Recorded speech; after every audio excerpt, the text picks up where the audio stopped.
Welcome back to Beyond Convictions Insight Series, Episode 2, Labels That Lock You In, exploring how stigma continues to shadow people with convictions and what it takes for society to look beyond a criminal record and recognise full humanity and potential. We live in a world that loves labels: student, parent, leader, failure, but few labels cling as tightly as criminal. Once that word is attached to someone, it can follow them long after a sentence is served, long after accountability is taken, long after change has happened. A conviction becomes a permanent headline, louder than effort, louder than growth, louder than the truth of who someone is today.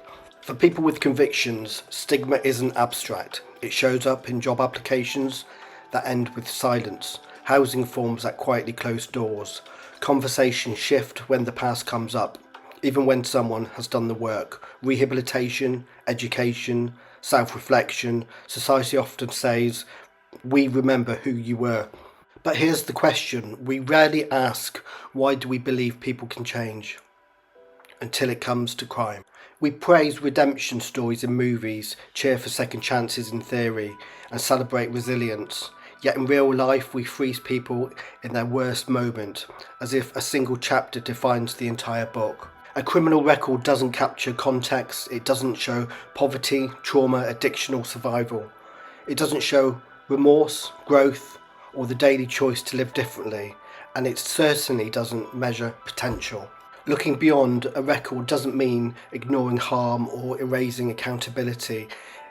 It means recognising that accountability and humanity can coexist, that someone can be responsible for what they have done and worthy of opportunity.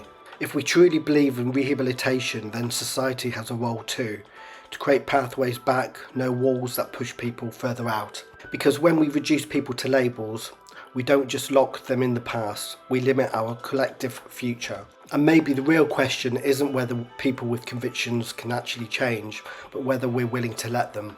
Join us next time as we talk about second chances in the workplace, featuring employees with open doors to talent often overlooked. The episode highlights the economic, social and personal impact of hiring individuals with convictions. Thanks for listening.